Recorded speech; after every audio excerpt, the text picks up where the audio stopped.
All right, y'all. Y'all tell me I gotta check out Michael Jackson, Boney Jack interview from 1987. It's about 13 minutes long. I don't know what's gonna happen up in this interview that y'all want me to see. I've actually never seen it before. Of course, this is definitely before my time. It say 1987.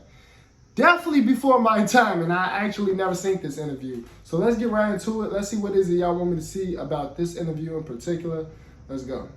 Almost 4 years since you've recorded or come out with a new album. How do you feel now that the album is out?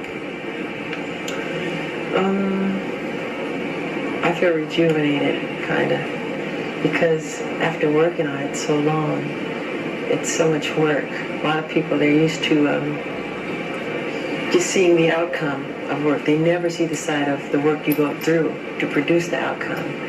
That's life, bro. People think you just wake up and rich and successful. Like, you put in a lot of work to be in a position you at that they don't see or understand. They just think like, oh, you just woke up and was great one day. It took a lot of days of non-greatness for you to get that one day of greatness. It took a lot of days. You was working and working and working, you know, and just working and working and working until you hit that one, you feel me, and you just skyrocketed and all your hard work pays off, man. Like, these people be crazy that they really think like that. Like, but hard work definitely pay off. I feel, rejuvenated and happy. It's a jubilation, really, is what it is. It's like a celebration. It's like, we're done. How long did it take to come up with, I guess you almost wrote 8 songs or 7 songs on it? How long did it take to come up with that creative process? I don't remember. I totally don't remember. I don't even count the hours or anything. Mm-hmm. Every song is different. Sometimes it happens quickly, sometimes it happens slowly. No one can quite say what the creative process is, because I have nothing to do with it almost, because it's created in space. It's God's work, not mine. Talking about that, God gives us a lot of gifts a lot of times, and you've been really blessed with a tremendous amount of gifts. And yet it seems as though a lot has been required of you. Do you sometimes regret being so utterly famous? No, sometimes. Only sometimes. Sometimes I want to sneak into places and not have any hoopla and it doesn't work all the time. Because people start and they crowd around, which is sweet. I mean, I shouldn't complain, but no. But you have a right to complain, because everybody has a right to go out there and to just be alone. But it seems like that right isn't really given to you. It's part of the work, I would say. Mm-hmm. How do you feel about the song "Bad"? We talked earlier, and I told you that I like the song "Bad" because it's really all about you. You are the baddest when it comes to the record industry.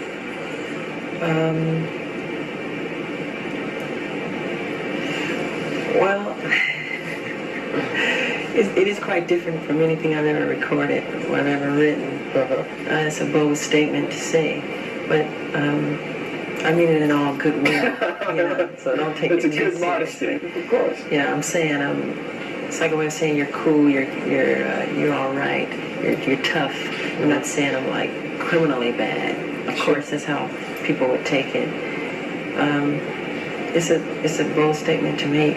Mm-hmm. How about the video? The video is also another thing on this album, is that a lot of songs make social statements, and the video also does that too. With "Bad," I know that you probably didn't experience anything like that, but my name is Daryl. Yeah, I know. And I grew up in Harlem in the South Bronx, and I went away to school, and I also had to deal with peer pressures. How did you come about with that whole idea of doing something like that? Well, it wasn't really my idea. It's actually part of a true story where this kid tried to... It's my story, in a sense. Yeah, it's your story, but the truth of what really happened, this kid, don't look at me, Frank. Let's do that. Hold on for a second. Yeah, don't make faces.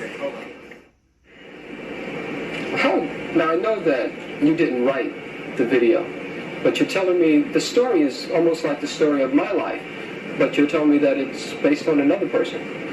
Yes, it is. This kid who went to school upstate in the country, whatever, who is from the ghetto, and he tried to make something of his life. and he would leave his old friends behind. And when he came back on spring break or whatever, Thanksgiving break, his friends became so envious, jealous of him that they killed him. But in the film, I don't die, of course. So it's a true story that was.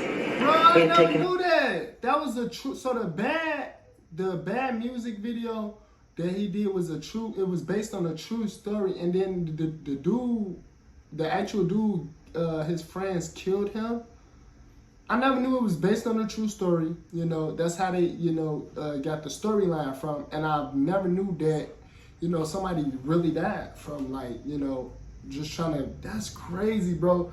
Getting killed because your friend's jealous of you and they seeing you doing better in life and you just trying to do better in life. Like, that's why I say you really don't got friends for real, bro. You don't. You really don't. From Time or Newsweek magazine. Yeah. And he is a black kid like me. And it's a sad story. But pardon? How does that make you feel when you see those sad stories? Well, something like that is very sad because it's all negative. It's wrong. I think that's life, to want to grow and become more. And like you plant a seed, it grows into something beautiful. And it never dies, really. I think people should be that way. You know what? My favorite song on the album is "Man in the Mirror." Oh yeah, I like that a lot. That's my favorite song. I tend to hold a feeling that no matter what you do in the world, it really has to start with you. It's my philosophy too. If you want to make the world a better place, take a look at yourself and then make a change.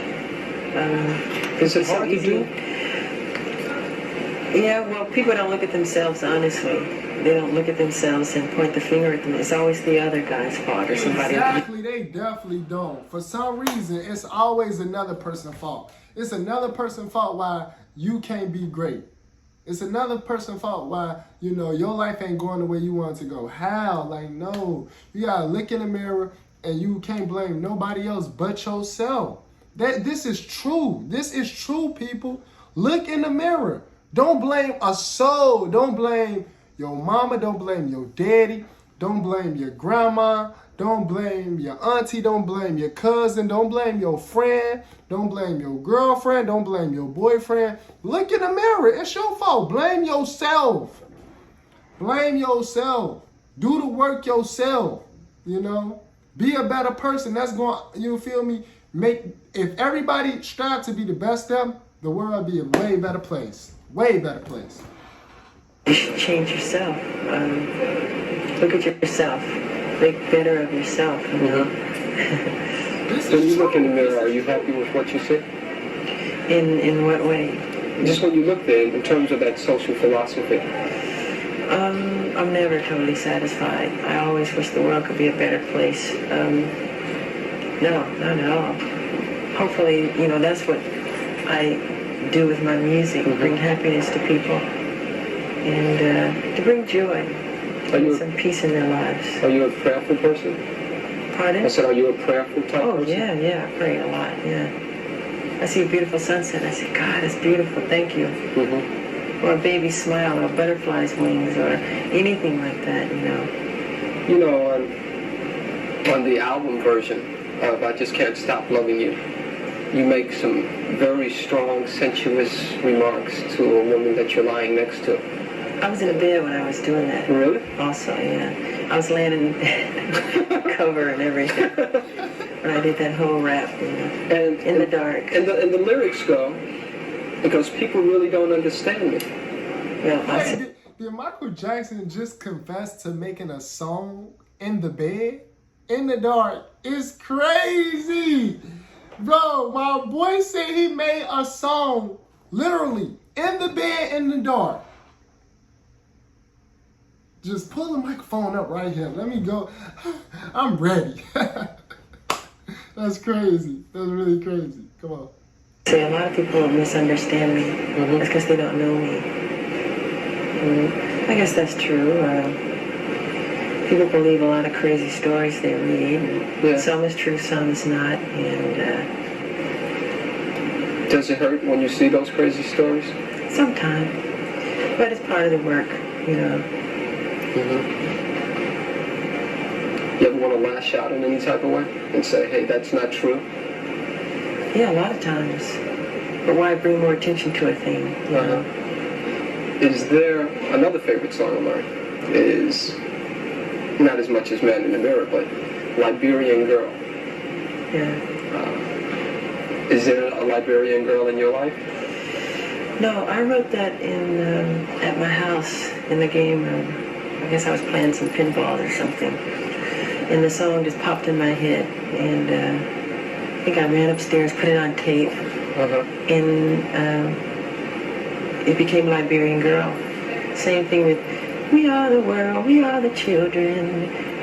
I didn't really, I mean, I don't know why those words came. They just came as that. We are the ones to make a brighter day, so let's start giving. I didn't think about it, just, you know, just come. Bro, just think, bro, Mike got so, like, every song is a classic song from him. Literally. Bro, I just thought about, like, every song is a hit classic song. Imagine having a catalog of work, right? And your whole catalog of work is a hit. It's a classic. Like, it's almost like one, like, if not the, like, best song ever. Like, but that's every time, like, it's each song. Like, the man, that's why he got, like, all his albums are classic, are hit albums, because every song on each album is a hit song. Like, you would think, like, it's almost like he put a whole bunch of hit singles together and put it on the album. Like, imagine if somebody just put all the #1 hit singles together and put it on one album. That's Michael Jackson, all of his albums. All of his albums, you know, consider a bunch of #1 singles. If you think about it, like, that's crazy. That's really crazy. Just comes. How about, one thing that I find is, like what you said, it took so long to come up with all the different songs on the album. And every song is different. You have calypso influences, you have reggae influences, you have the new cool sound with one, you have heavy metal with Dirty Diana. I love Dirty Diana. That's your favorite song? One of my favorites. Why? Because it's a life story of a groupie. I hate to say the word groupie, but that's what it is. And it's something that I've experienced, and a lot of people who grow up on the road, like me. I mean, I don't remember not performing. And wow. And now you see why he was always chasing his childhood. Did y'all really just understood what this man just said? He said, I don't remember not performing. That's sad. That's actually sad. This is why he was always chasing his childhood. This man literally just said, I don't remember not performing. Like, I don't remember not working. This is why he never had a childhood. This is why he was always chasing his childhood. Because he was always performing, always working, always. He said he don't remember not performing. I hate that for you, Mike. I hate that for you. Damn. So you missed out on something by not remembering, not performing? of course, but I've gained a lot too. A lot of people never get out of their hometown and get to see other wonderful places. That's true. That's so true. I'm sorry to keep pausing, but that's so true. It's like you gotta take the good with the bad. He did gain a lot. He was able to get out of his hometown and travel the world and have his own mansion and everything. So it's like you do gotta take the good with the bad, but it's like, you know, it's like you don't always want, like, to say you don't remember, you don't have a moment where you don't remember not performing is like, that is still kind of sad. That is still kind of sad. A lot of kids read about things that I get to see in person all over the world, in different places. So I'm so happy about that. I mean, you never can have everything. How does it feel when you go in to do a concert somewhere and literally there are tens of thousands of people that are rushing over to you just to get a glimpse? That's a wonderful feeling, especially when you see them smiling, and I love the fans. I think it's very sweet. I feel thankful is how I feel. I really do. I don't take any of it for granted. What would you say, what interests you most about life? What interests me most about life That's a good question. is learning, finding out new things, exploring different worlds. I'm the same way, Mike. I'm literally the same way. I'm with you on that one. I love to learn new things and to explore and find out about new things that a lot of people may not be up on. Like, just always learning new things is very exciting to me too. Like, you know, just gaining more knowledge, more and more knowledge. I'm so interested in the human anatomy now, and the brain, and in so many different things like that, and the bones and everything. I know that, and you know, this is a sensitive area, but you were very much interested in the bones of the Elephant Man, John Merrick. Yes. Is that because of your anatomical interest? Yes, I've been to the London School for Doctors twice, and I visited John Merrick's remains, who I feel a closeness to. I love the story of the Elephant Man. It's a very sad story. Would you someday like to do maybe a remake of the movie or the play? Maybe, but I feel it's been done so well already with David Lynch, and Right. I think it was John Hurt who played. That's right, who played in the John Merrick, movie. yeah. That I don't think I could contribute any better than what they've done. The part that I like best is when, after he gains confidence, and then he's back on his way after having gone to the carny, they stole him out of the hospital. And then he's inside the subway station. And then finally he has to yell in a sigh of, yeah, leave me alone. leave me alone, I'm not an animal. I'm a human being. I'm a human being. Do we as human beings treat people as animals too many times? I think so.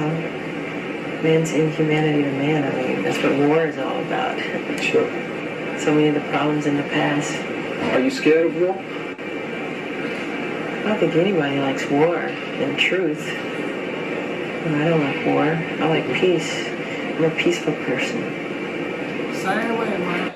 I love peace. I'm a very peaceful person, for real, like. And I don't understand why people do like war. Like, you like war, you like, you know, to be fighting all the time and, like, just going at it and what they call it, beefing and ops, and you like having ops. Like, what's wrong with the world? Come on, internet, don't stop. Do you ever think about ever being an ambassador or anything like that? The fact that you're accepted around this whole world. You ever think about being some type of ambassador? I feel I'm that already with my music and what I've done with music, because it breaks all barriers. I don't have to make a political statement. I do all of that with music. It breaks all language barriers and everything to all races of people. It goes all over the world. And it's fun to see kids from India or whatever country you name, you know, who know about the music. Okay. Last question, sure. This will be about the tour. Appreciate the time. Can you Hold on a second. Okay. Why did you choose to start your worldwide tour in Japan and not really give your fans here in America a chance to see you until the end of the year? Well, as you remember, the Victory Tour was all American, and the rest of the world didn't get anything. So it's good to be fair, you know. And actually, I think it's more fair because the show would be much better when we get here. The worst thing to me personally to see is an opening show because, you know, it's not as tight as it can be. Sure. And it was something that my manager had done, and the people who work for me, wherever they book it, if I like it, I'll go. You know, and I like Japan. I've been there before. Any apprehension about touring by yourself for the first time? I've done so much solo work. Even when I was little, 13, solo albums and solo appearances on TV shows, and it is just another road. But of course, you always think and feel things. I don't see Marlon next to me. I don't feel Jermaine. I don't, you know. Sure. Wow, that's it.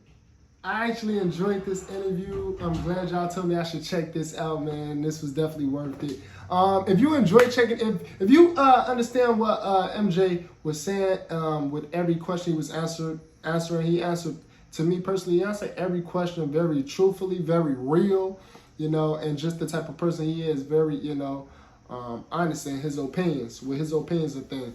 But if you enjoy watching this with me, yeah, hit the like button, please, right now. Just hit it. You know, it don't cost nothing to hit the like button. Just hit the like button, you know. And subscribe to the channel if you're new. That don't cost nothing to subscribe to the channel. That's just so you could get every new video every time I drop a new video for y'all. And I'll see y'all in the next video.